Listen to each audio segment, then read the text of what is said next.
having on Rob. What? Oops, sorry.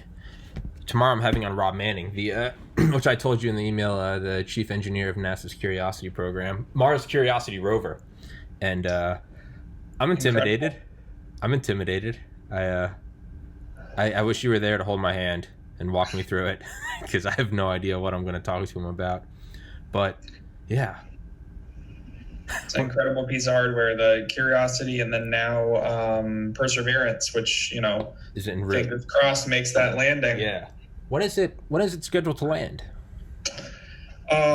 Should be early next year, if I remember right. It only takes about 6 months to get to Mars. Only. Oh yeah, just only. Yeah. And yeah, it launched in like August, so yeah, it should be like February, March-ish is when I'd expect to hit the atmosphere. Yeah. And it's hitting, like it's, this isn't some sci-fi like break into orbit and then slowly descend. Like she whacks the atmosphere at full speed. Yeah. And then it's all about that psycho landing system they have for it. Which are crazy. I've listened to his book 3 times in a row now. It's just called Mars Curiosity rover. Mm-hmm. Yeah. It's not Interstellar. Like, we're going to do an air brake, like bring it in and plop her down. No.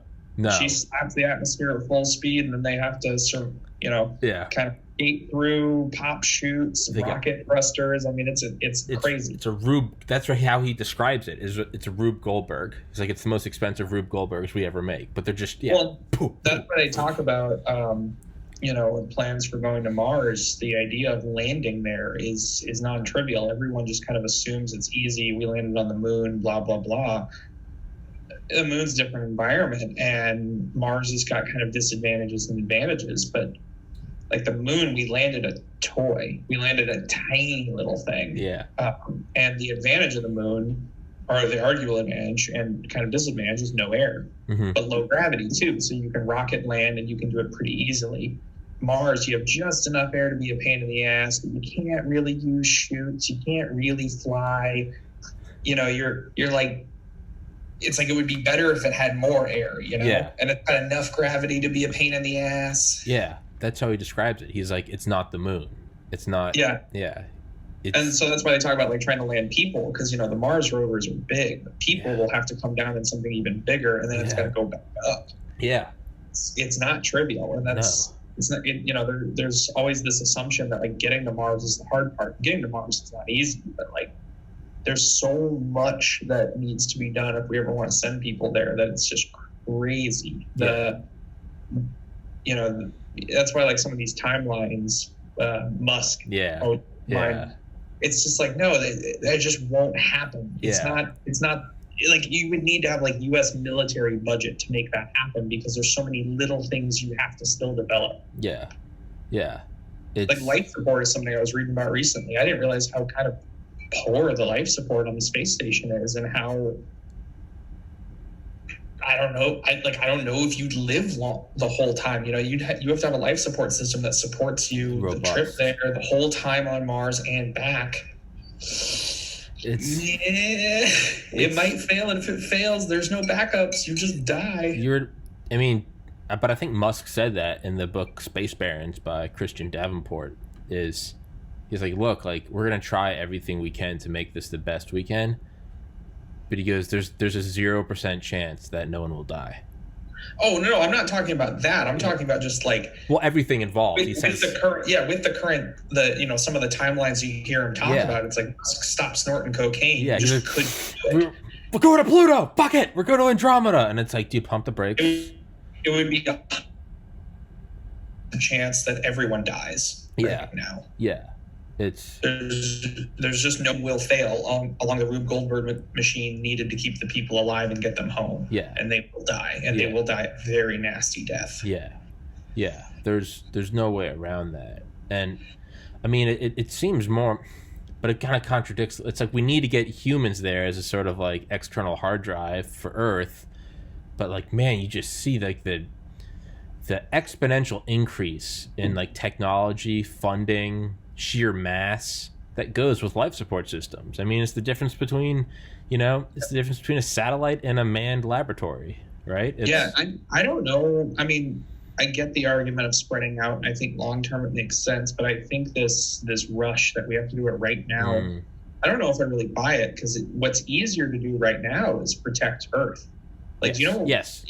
Like a crazy thing is that we don't scan the whole sky for asteroids. We just don't. Yeah. It would cost so little money to put up the final satellites, build the final telescopes, and just be like, we know where every asteroid is coming from. We'll never get blocked. One of our main sources of looking for asteroids and tracking them is down right now. The huge Arecibo telescope in Puerto Rico, she broke. When? Like August. Fuck. Yeah. And that's our big eye in the sky. Eye on the ground looking into the sky. It's basically radar for deep space, and there's a Chinese version, but it's like not operating correctly, and there's all sorts of stuff. Like Arecibo is kind of the one. And so you think about, you could drop a couple billion and be solid for asteroid defense. Oh no. But we don't do it. It's like that's like the only radar on Air Force One, and it just shut off in August, and they're like, yeah, I mean, it'll get back up. It's like, why isn't that up yesterday? Yeah. It's one of those funny things where like Arecibo does a lot of good science, and you're like, oh, this is so great. I really hope they fix it faster for the science. And then you look at like the other stuff it's used for and was used for. It's a very old telescope. Yeah. It was originally like funded for national defense reasons, because it can like track Russian missiles or something crazy like that. Yeah.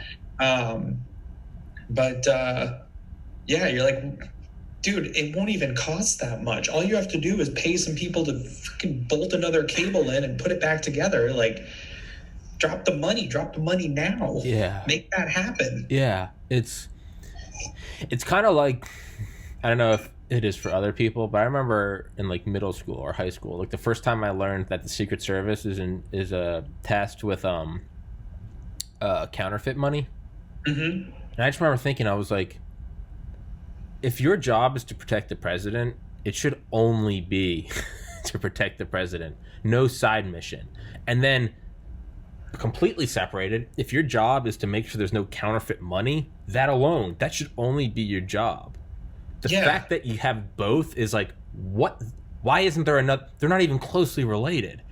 And yeah, it's like Arecibo. It's like the way to do it would be to have Secret Service like protect all the government officials, because like House members are protected by DC cops. They're not protected by Secret Service. Have Secret Service do all of that, and then have like the IRS or the Treasury have their own. Just make a new agency, don't even need a new agency. Just put like both of the. I don't know about the Treasury, but the IRS has their own police. They're scary people. They took down Al Capone. They don't fuck around. They just have Wesley Snipes.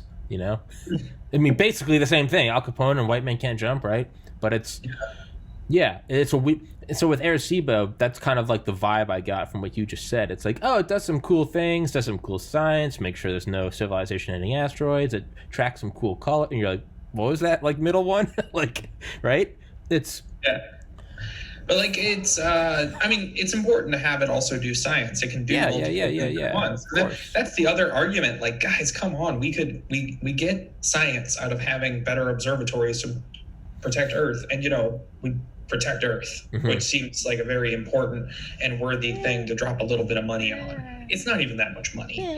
And then like that, and like come up with a solid plan for how to deflect. NASA's finally doing some experiments on deflection, but let's fast track that. Let's get something ready. Let's have it in a silo or whatever. So like shit hits the fan, we just launch and deflect.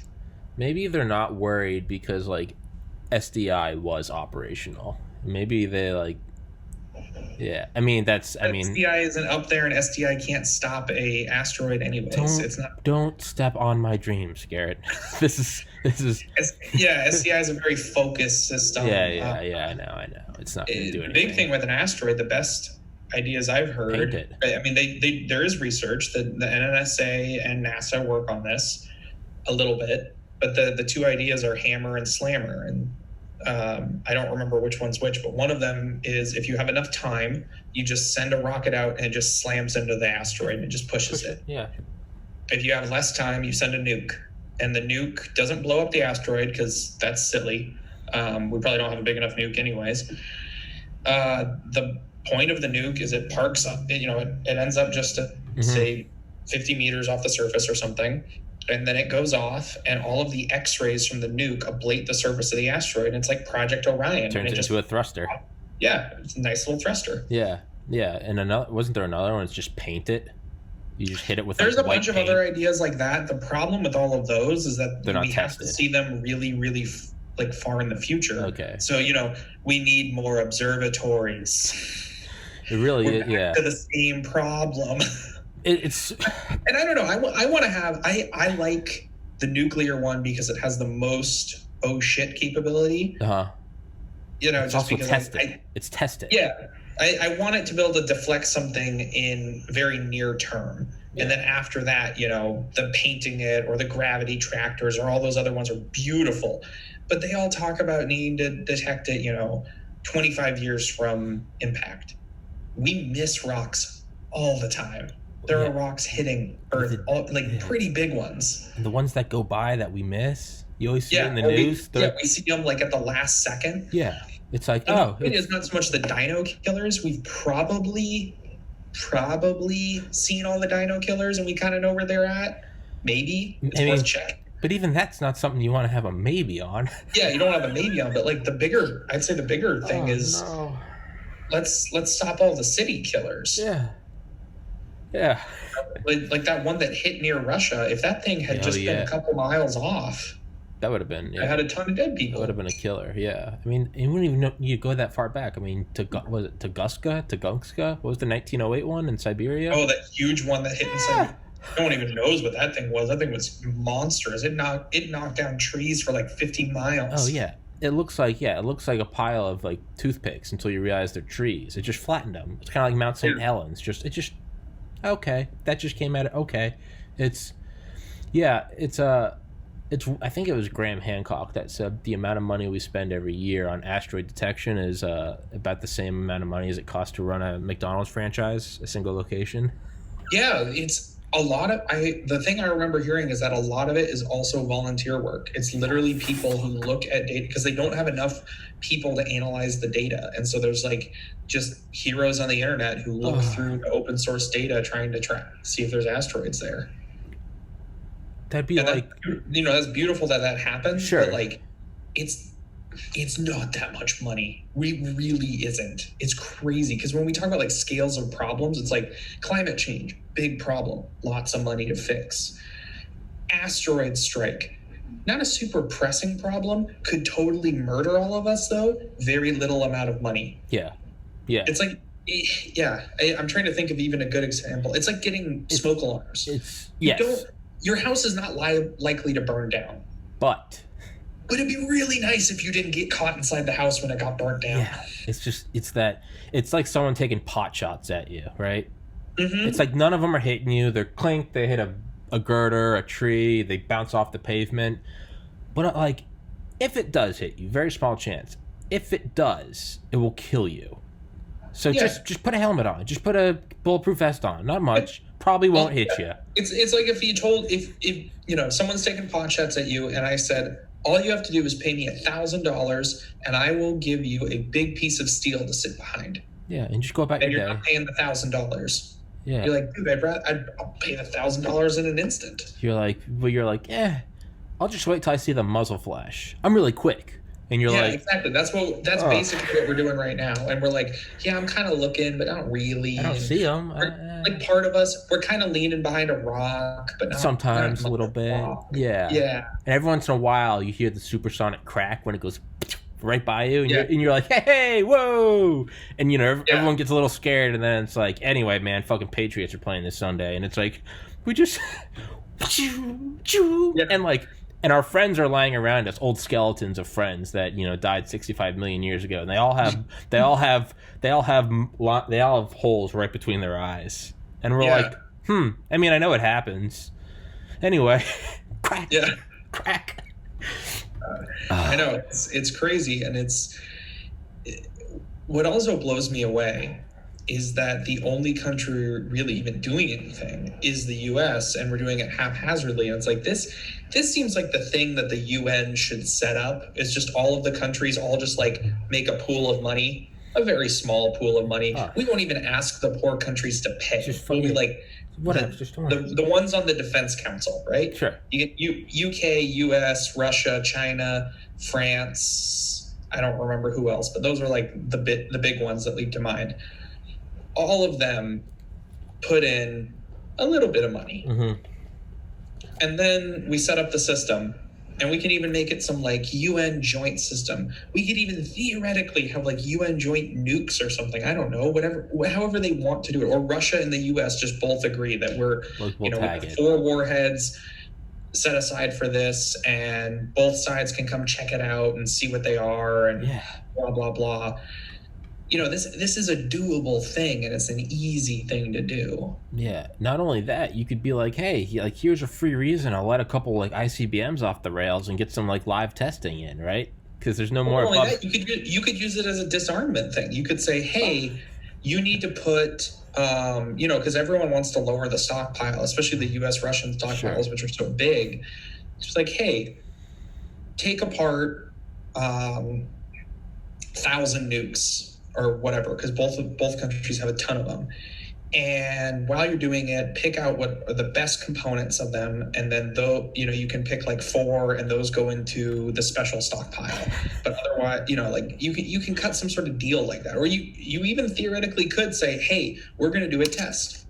Each one of you gets 1 bomb, 1 launch, has to go to deep space. Yeah. So it won't EMP everything. Yeah. You get your free test. Yeah. It's no treaty breaking, nothing. Yeah. Everyone signs off that the treaty's fine. And it's like, dude, and you can get free testing. Hey, look, it's an above ground nuke test. Go put some fucking sensors up. Get all that juicy data you want. Oh yeah, well I can tell you we would love to set a couple off just for science. There's such amazing things they can do. I know. They're so powerful. 10 million times the neutron density or the gamma density of a supernova. What was it that Richard Rhodes said in Dark Sun, making of the hydrogen bomb? Nothing will beat the supernovas. Supernovas definitely have the no. record. It has some weird signature that doesn't naturally happen in a supernova. It's not like a sexy signature, but there's something that is stronger than what's in a supernova. That's what Richard Rhodes said. I don't know. I don't remember. I haven't read that particular book. I have The Making of the Atomic Bomb. That's the one I got. Dark Sun. You need Dark Sun, Garrett. Yeah, I have some of Edward Teller's stuff. That's what I like to read about for the H-bomb. You bastard. Regardless, they're fucking magnificent. Yeah, horrifying. One of the cool things I've seen is there's an old Russian paper, poorly translated from the Soviet Union, where they were doing high pressure science using nukes, and we do that with lasers and pulse power machines and high explosives and diamonds and all sorts of cool stuff, cool ways of trying to create incredible pressures, right? And the Russians using nuclear weapons to do these experiments, and they were setting the nukes off for other reasons, but they're like, hey, free nuke, let's do the experiment. So normally when we compress things, we compress something like maybe a millimeter in size, probably smaller, to incredible pressures, right? Super, super tiny. It's like a grain of sand that you're trying to compress up. It's very difficult to get good diagnostics on it. It's hard to even know what you're really compressing. Dirt is a real problem because just the amount of like mass it can make up in dirt. The Russians compress stuff to higher pressures than we've ever reached, and it was like this big, and they had a bunch of targets that big, and they're just like, oh yeah, we have data at a 12 trillion atmospheres of pressure or whatever it ended up being. I don't remember the numbers. No, not trillions of atmospheres, trillions of pascals. So it's billions. It's like 100 billion atmospheres or something of pressure. And it's on something that's huge. So rather than having to contrive these like super special sensors and maybe they kind of work, they just fucking had everything. They're like, dude, you can measure the whole, you can literally put a video camera on it and watch it. You gotta love that Soviet approach. Mm-hmm. For better or worse, there's something beautiful just about that power approach. Just more, bigger, boom. Well, I mean, that's kind of more the American approach, honestly. The American approach to science is very, because we've always had a lot of money, and we've always been pretty into big, cool experiments, and we invented computers. And so the American approach from the Cold War onwards was kind of, or from the end of World War II onwards, or arguably even in World War II, was just more. Like, how do you solve the problem? Crank up throttle, more stuff until, thing works, right? Yeah, crank it to 11. Yeah. Soviets have always been a little more into, they have like and to this day, it seems to still continue with the Russians. They have like a heavy culture on mathematics and on analytical solutions and really beautiful, clever ways of doing things. And so when they go to solve the problems, they tend to be very clever about it. And I think a lot of that just came out of poverty. They just had to work with what you have. Yeah. And then like with their lack of computers meant, for Americans, we see a hard problem and we're like, I don't want to do the math, put in computer until computer gives me answer. And that's fine, but numerical solutions have their issues. The Soviets are famous for just like, their great mathematicians would think about it for several years and then be like, beautiful answer is this. Yeah. And they're done. And then they have like some good examples of some of this are the tokamak for fusion. They went for this very beautiful and unique approach towards fusion that, no matter what your opinions on tokamaks are, for the time when everyone was first trying to get fusion to work, the tokamak beat the piss out of everything else anyone was doing. They got way better results, and it was a very unique and kind of beautiful approach. Or like another example is the radio frequency quadrupole, which is a particle accelerator component. It's what first takes the ions that are going to be this big particle beam and gets them up to speed to inject into the later parts. Okay. They can't start at 0 speed and go into the accelerator. It's kind of like like a Hot Wheels car getting on a highway. When you're running them, you got to like push them into the thing, into the little wheel spinny wheel. It's like merging onto a highway. You don't start at 0. Yeah, and so you kind of got to get it up to speed before it gets into the later parts. And so the traditional way to do it is just use this huge high voltage source and make these massive machines, either big Van de Graaff generators or Cockcroft-Walton generators, and they look incredible. They're massive. And they make okay beams, and they're expensive and hard to build and whatever. And the Ruskies came up with this crazy machine called an RFQ, radio frequency quadrupole, and they were showing it off. And as I recall the story, of course this is way before my time, but the story that I've been told was they're at some conference, and the boys from Los Alamos see this thing, and they're like, "What the fuck is that?" Because they beat, the old school sources were huge, right? They're like the size of an apartment building or something. And the RFQ does all the same stuff. It makes the exact same, actually makes a better beam. It makes more beam, higher quality, higher power, or already higher energy, already like pulsed, which is important. And the thing was like the size of a desk compared to the size of an apartment. Jesus. And so the Los Alamos guys just like lost their mind, and they go back to the lab, and there's this whole just big crash project to make an RFQ and figure out like what the Russians did. Yeah. And then the craziest part with it is it's not like some insane advancement of science. Like if you ever look at one, it looks like you could build one. Okay. Like you're like, I'm pretty sure, give me a couple days in a machine shop and I could probably build the components, because it's just a tube of copper. And then inside there are 4 copper rods, and they're wiggly. Okay. And then you inject in microwave power, and it's like, how and why does that work? And it's just they have great analytical, theorists. Their theorists sat down and figured this thing out. Yeah. It's that MacGyver. It's just like a totally different way of thinking that is really fascinating. Yeah. So who's like the most famous soccer player ever? Is it like Pele? Yeah. I remember he grew up and he didn't have a soccer ball, so he used to stuff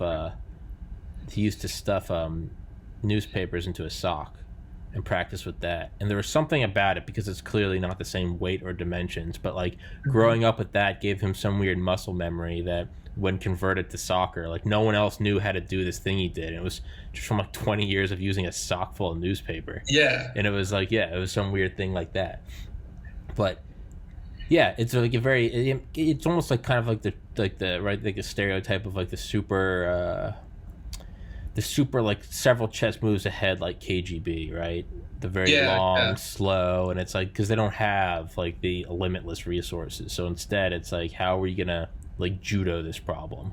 Yeah, like their whole approach to spying also is another good example. You know, America was like spy satellites, super fast airplanes, blah blah blah, and the Russians were like, I'm going to very carefully penetrate all of the American networks with normal spies and pay people off and just like, you know, play the chess game. Yeah. America's trying to flip the board and you know switch the game to arm wrestling, and the Russians are like, you know, rook to D12. Yeah. Or they're like going under and like just poking you in the balls with a pencil. We're like, no, fist fight, and they're like, they're like pulling up your big toenail. Or like the way that they make airplanes too is another really unique example. You know, you look at their aircraft versus our aircraft, and they're stuff with computers and blah blah blah. But just like the way that they build them is there's a different value system in how they build their combat aircraft. There's different design approaches, things like that. Like the U.S. is really big into thrust vector. We just add more and more power. Really big into these super intense fly-by-wire systems. The planes cannot fly without the computers. Like apparently are wildly unstable when you would crash. And the Russians are into things like canards, and they do all of extra little control surfaces. And their planes, they look, you know, it's more like they're shaping the wings to get the sort of effects they want. Whereas the American approach is just like engine that force way. It. Yeah, just force it. Just Again, just turn it up to 11. It's just and it's interesting because they both get similar results and they get similar things, and they do it in a different way. You know, different way.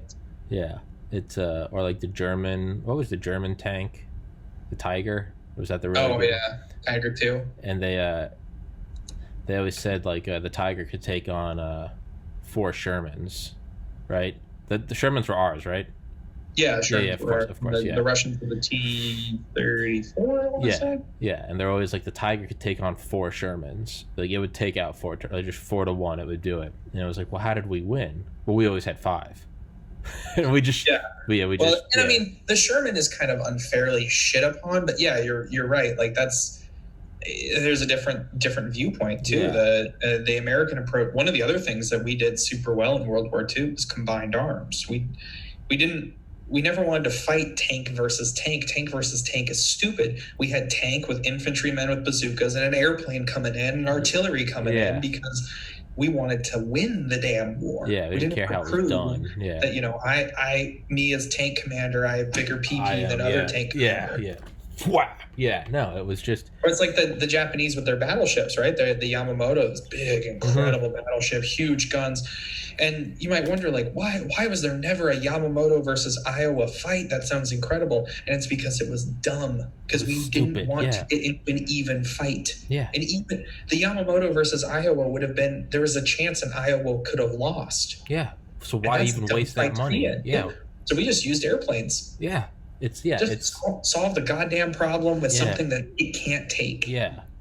And you know, the most controversial like of those themes is like, you'll never take the Japanese mainland. 30 million people armed with bamboo cannons and everything. And why are they sending one plane? It's just like, curveball, wild card. Wait, there's a second sunrise today. And it's just like, what's up? You know, it's don't you know, it's the art of war thing, right? Don't fight your enemy the way they want to fight. Yeah, appear strong when you are weak. They know how they can win. So fight a different way.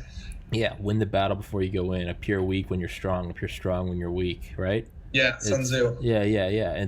I mean, we took that approach with the Soviets, right? That's why we just jacked up the tactical nukes, and that's why we were rushing for the hydrogen bomb, because we were like, we can't take them tank for tank. Like, they'll bulldoze through Europe.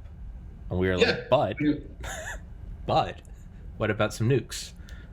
Right? Yeah, that's also why we focused heavily on things like air superiority, because we're like, you know, we're pretty sure we can take them there.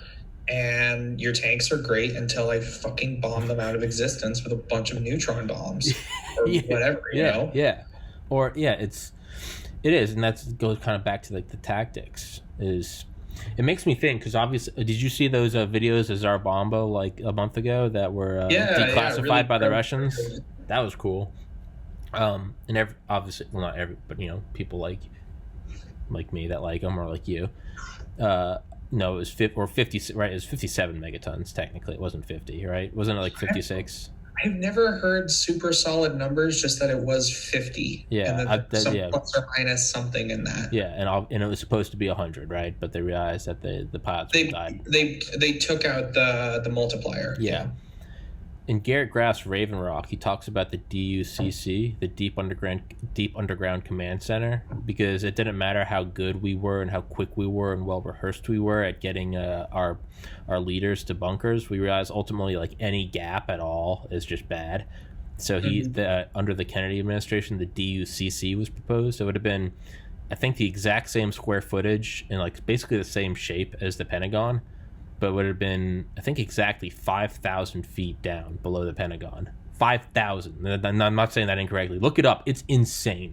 And it was nuts. Yeah, 5,000 feet, almost a mile. But I guess the idea being is that you're not going to nuke 5,000 feet down. Yeah, and it was weird. You had a speed elevator, but not only that, you would basically just have a duplicate of the Pentagon underground. So no matter what happened, it wouldn't be everyone rushed down. It would already be down. He would just already be down there. So even if they somehow teleported a nuke into the lobby and let it go off, and the DUCC, and I swear to God, and there's actual declassified documents about this, there would be a single entry point directly from the White House to you just get in like a high speed elevator straight down. Yeah, and then, I guess the problem is building that's really hard. Yeah, it's not an easy thing to build. Yeah, but that was proposed, and it was rated, and this is from the declassified documents, to withstand multiple direct hits from 200 to 300 megaton weapons. It's a lot of Earth, man. There's a lot of Earth between it's a lot. Bomb. Yeah. And it was designed to withstand, I think, 100 megaton bunker busters. Yeah, those numbers are just. Speaking of that, have you heard of the? This was back when Project Orion was still rolling, and there was a proposal. There was the proposal for the battleship. Okay, that's what I know. Yeah. Everyone knows about that, and that's it pissed Kennedy off, and he killed the program because he was so angry about it. And then they killed him. Yeah. But there was also some proposals for things like strategic command centers that would be an Orion ship ready to rock and roll, and when shit hit the fan, it would just goodbye. Peace. All right, I'm out. Yeah. Yeah, or things like Orion's already placed into orbit, and you have and set up as retaliatory strikes. Like they would be placed, kind of around the moon or something. And the idea being is that sure, they can't strike super fast. Even an Orion just takes physical time to bring in and launch its nukes and whatever. But you'll never get them. Mm-hmm. They're far beyond the reach of anything you can send to them in time, and they have a lot of delta V, right? Mm-hmm. You try to send a missile to go chase the Orion, goodbye, and it's going to go zip around and maybe run to Mars and back or whatever. Yeah, even if you had a heat-seeking ICBM, even if you had like a heat-seeking Saturn V, even that won't do it. It's like it's the next Blackbird. It can just put the throttle up. Right, so it's not even that it will dodge. You can have another Orion missile, and it would be very hard to do, just because there's a time actual gap. You just have that gap. Yeah, and it's a really wild concept, but it makes sense why they talked about it. I can understand the concept. It's Cold War paranoia.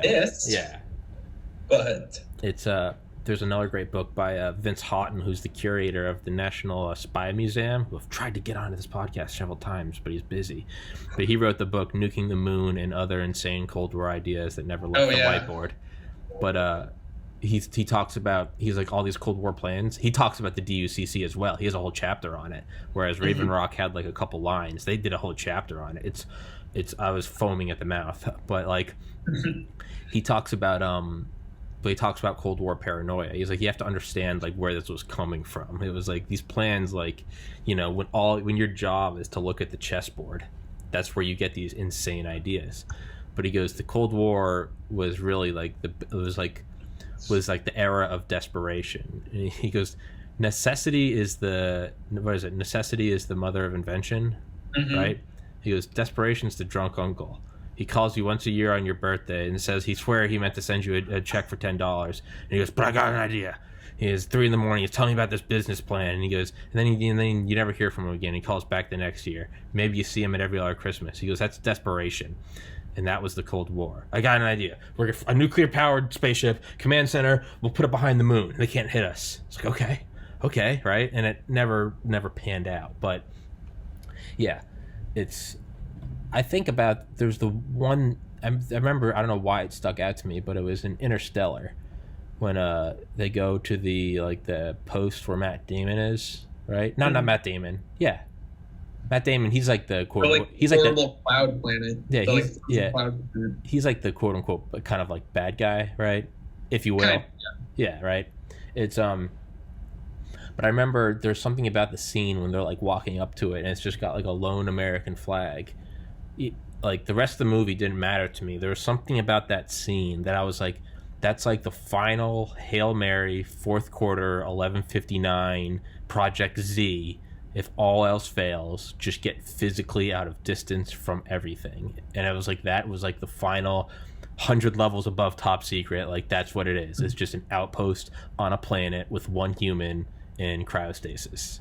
And it's like, that is eventually we'll win the game of Monopoly. It'll go on forever, but like, we'll win. That's like the imagery I got from that. But it's got me thinking, like, that is, you know, dig 5,000 feet below the surface. I mean, sometimes it is just a simple, just jack up the numbers, go to a different planet, right? Yeah. But I mean, hopefully we don't have Cold War round 2 and need to have that thinking again, because we have a lot of other problems we got to deal with right now. Yeah. But maybe that's the thing you use to accelerate that. Yeah. I mean, you never know. Like, it's kind of interesting to think that climate change was a concern. People already started talking about it back in the 60s. I have an old nuclear engineering textbook that talks about it from 67, 68. Talks about how the intro just makes you so sad. So you're reading it, and it talks about how at the current rate of nuclear power expansion in the United States, we'll have something like 500 gigawatts of nuclear power in the United States by the year 1990, which would eliminate all fossil fuels on the grid, and we'll get the breeder reactors finally figured out by about then, and we'll start using those, so we'll consume all the nuclear waste. And by the year 2010, they expect to have fusion solved, and maybe by 20, 30 years after that, we'll probably get fusion on the grid. And he talks about how it's important to do because the pollution from fossil fuels harms people's health, and there's evidence of it affecting the climate of the planet. And this is in the fucking 60s. God damn it.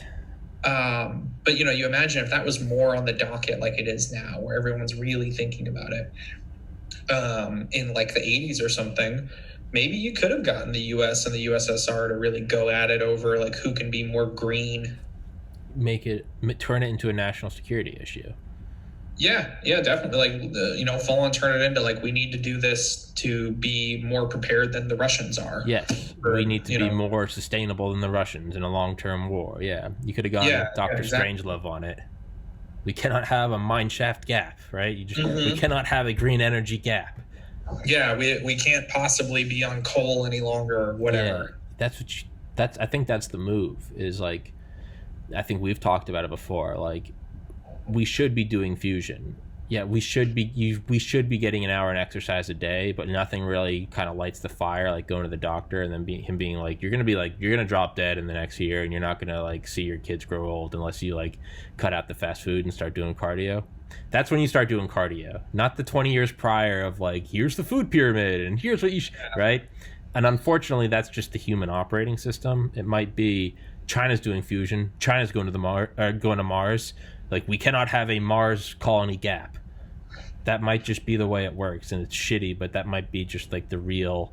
Yeah, I think kind of the problem with the U.S. too is right now we've gotten super inward looking, and for some good reasons. We have a lot of things we need to focus on internally, but like no one seems to care, or doesn't seem to care nearly as much about us being competitive. Like I'm kind of blown away that I can tell people that, you know, the U.S. is behind in this or that field, and there's not this concern that we need to get ahead and that we need to equal. It's just kind of like, okay, whatever. And they don't. It hasn't clicked. It's almost like we've forgotten the lessons of both World War II and the Cold War, which is that you have to keep. You have to, up. And not only keep up, you have to get ahead. Yeah, it's especially when you compare us to the Chinese. Like there's 1 billion plus of them, a hyper fast growing economy, and the only advantage the U.S. has is technology, which they are siphoning away. Yeah, we need to now, like, we can't have a small advantage in technology. It can't be like, you know, say World War II, where we arguably had a bit of an advantage, like over the Japanese, we had a bigger one, but like over the Germans, if you add everything up, I would say the U.S. had a tech advantage over the Germans, but it wasn't a huge one. And it didn't matter because we could outproduce them and we had more people and blah, blah, blah. Vice versa.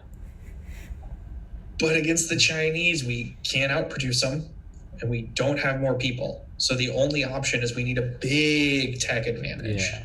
We gotta have it. So, and you know, you never want to have to use that tech advantage, but like the Cold War showed, there's multiple ways to have a conflict, and you can have, you need to stay ahead on everything before you get left behind.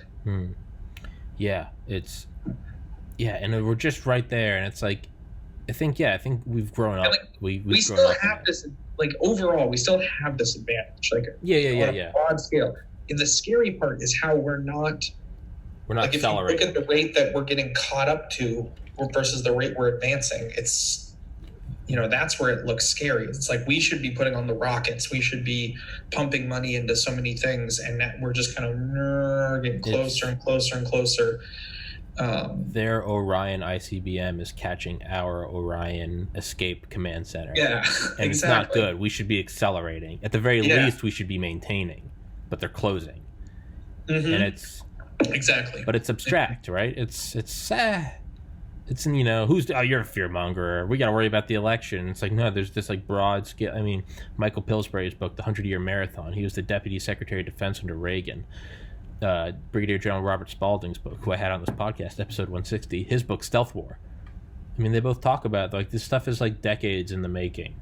Yeah, well, that's the other crazy part is you really do have to think long term. You can't, this isn't a single presidential administration thing. Like, let's say Biden wins the election and you're able to convince him that this is a big thing and, you know, actually would be a good way to spend stimulus money, you know, upgrading the military, increasing scientific spending, all of that stuff. That's good jobs. Cold War II. Yeah, just let it happen. Yeah, good American jobs. You convince him of all of that. He pumps a ton of money into it and you're pumped. You have to keep that up. That's not like Biden's administration. You got to do this for 20 years, 30 years of that same, because a lot of this stuff takes a while. You want to build a new fusion experiment. It doesn't happen in a year. It doesn't happen in an administration. It doesn't. It really doesn't. And you could pump more money to make it happen faster, but that's actually kind of a waste of money. You should be spending your money smartly and saying, okay, I'm okay with the fact that this machine will finish at the end of my administration. That's fine. I'm paying it forward for the future. Or like shipbuilding is another good example. Our Navy the ships are getting old. And it takes like 10 years to build a ship. Yeah. And we gotta be building them. Yeah. All of our cruisers are old. A lot of our destroyers are old. Our submarines are old, and we're building new subs. We're building new carriers. We're building them slow. Yeah. We're only building like a submarine per year, but we have something like 60 submarines to replace. Yeah, you can do the math real quick. That ain't going to work out. We're pumping water. We're using solo cups to get the water out of the Titanic. Yeah, We're exactly. we're like, no, we got some really good cups in the pipeline. And it's like, dog, like the first smokestack just collapsed, right? Yeah. Yeah, come on. Leo's already fallen off the door. It's yeah, but but I try to stay optimistic. I try to because I don't think there's any benefit to just being. I'm not saying you are. No, being a doomer is bad, and Yeah. I think it's more of just like letting people know. It's good for fear. Yeah, getting Healthy this fear. just like into the conversation. Yes. People need to be thinking about this sort of stuff and understanding what it means. Yeah. And also, if everyone doesn't want to spend the money, they need to understand what that means too. Mm-hmm. Like, okay. I'm not necessarily saying it's bad. Maybe we cede a good chunk of the world. We could easily drop our spending and still not worry about like sovereignty or anything like that. The U.S. is basically impossible to take over anyways. Mm-hmm. But we got to understand that the world will no longer be the way we want it to be, and we need, people need to be okay with that. And I don't think they will be.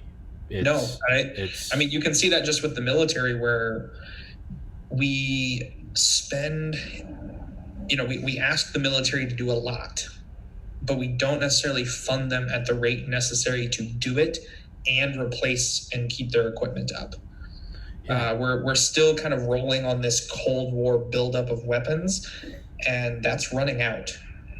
Yeah, it's the unrosy truth is that it's not just having a military. It's by having that threat, we can command the world's resources. It's not just that we have the best businessmen. We can command, like, all right, well, it'd be a shame if the world's resources. We don't really need that. We're fine on resources. North America has got tons. It's more of like, you can make the world kind of be the way you want it to be. That's what I'm trying to get at. We try to claim that we have certain values. I don't know how much we live up to it, but we claim it at least. And with a large military, you can not only protect yourself, but you can protect your friends, and you can help spread those values. You can do things like, one of the biggest things the Navy does is allow for free shipping. Yeah, that's right. That's what I was. That's what I was getting at. Yeah, it's like, there's no piracy. There's no like, no one's stopping oil tankers and asking them to pay a fee, because anytime anyone threatens to, all of a sudden a U.S. Navy destroyer shows up and asks what the fuck's going on. Yeah, it's just it shows up with just unzips the pants and drops a fucking 12-inch dick, and it's like, yo, right? But that's what I mean. It's like, that is what the world. It doesn't necessarily mean we're fighting. It means there's a general. There's bouncers at the bar, and you're like, exactly, and like things would look awfully different, and people might not like that. Yeah, it's like, there are bouncers at the bar, but I've never actually seen them fight anyone, and it's like, that's why there aren't any fights. That's why you can go there and get drunk and get loud and dance and karaoke, is because there's a couple yoked, like, 400-pound bouncers that will wreck anyone. Like the concept of free ocean trade is so insane. New. It's insane. Yeah. All of human history otherwise. A pipe dream. Like, no. A romantic, idyllic, oh yeah, kumbaya. But we have that. You just live with the fact that, like, there's pirates everywhere, and if someone's Navy rolls up on you, you just fucking throw out the gold and pay them. Yeah, or just fucking white flag. You're like, fuck it, I'm with Spain now. You're just like, whatever, right? Guess I'm learning Spanish. Just hope my family does well. I'm out of here. But that's just And nowadays, like, totally fine. You don't have to worry about it. Not a problem. And it's not the norm. It's not. And every country can do it. Like, we don't like go fuck with Chinese ships or Russian ships. Like, Russia wants to ship stuff. Like, have fun. Knock yourself out. Yeah. I'm just making sure I don't keep you over. It's. I know you said you have something at 3. Do you want to? Yeah, I'm gonna jet off in like 4 minutes. Yeah. Perfect. All right. But yeah, it's that is like, that's not. We're born into it, so we think it's normal. But it's. I almost think we need, and it's a fucking dangerous line, but it's like, I almost think we need like a Cold War 2 to accelerate military growth, accelerate technology, because it will do it faster, keep it cold, but that's the gamble. It could accelerate things a lot, but if it goes hot, we're going back 10,000 years. Yeah, it's a roll of the dice. No, I understand what you're talking about. It's hit the afterburners, but we might go into a mountain. We might go really far, really quick. We might hit a mountain. No, I can understand the logic, and I kind of like go back and forth on that thought of like, especially as an American scientist, like, well, Cold War II, we get some money, we need to do some cool stuff. Yeah. But yeah, it's a gamble. But I can get the general idea too, because you hear people talk about that also with like climate change. Like, there's a lot of people that are like, no one's really going to do anything until shit gets horrible. Yeah. And that's terrible to say, but that's probably how this is going to go down. Is like some fucking city's going to flood and a bunch of people are going to die. 10 million are going to die. People will be like, oh, fuck. I guess we should do something. But even then, we probably won't. We'll be like, yeah, there's some mountains. Yeah, we're like, we'll build a wall. Yeah. Especially because, like, the ocean is like 10 feet higher. 10 feet higher sea levels. The sea levels just got 10 feet higher. People don't like change. Yeah. And they don't like the solutions either. They're like, it's nothing but bitching. It's nothing but bitching. I did see some really cool stuff though, just literally like an hour ago while I was getting lunch. There's a new study out. I was reading it in the MIT Tech Review that there's some ideas about how to use mining waste and things like asbestos to help absorb CO2 efficiently. That's kind of a wild idea, isn't it? Like there's all these old towns that used to mine asbestos, and imagine if you kind of like reinvigorated them, like suck up CO2. Yeah. They found that apparently it'll like do it naturally.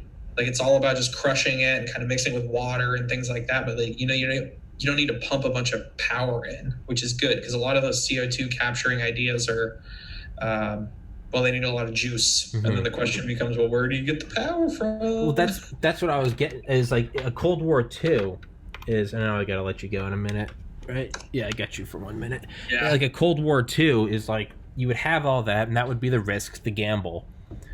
But if we can get to the other side with that technology, it's not that we're going to use weapons to beat Cold War. It might just be now we've got fusion because we realized we needed it to power our space carriers. Yeah. But that's the, and that is the gamble worth it? Because otherwise we're just going to die of climate change. Maybe the gamble, maybe the mad, capital MAD, maybe the mad dance it's worth the gamble. We dance with China. We dance along, tiptoe along the line, and because if we don't, we might end up dead anyway. Or at least, never really advancing. Like, I don't think climate change will kill humanity. We're way too tough. We're the toughest thing to ever come out of the primordial slime of this planet. Mm-hmm. But, I want us to be some big, crazy Star Trek race. Yeah. And if we're constantly fighting ocean.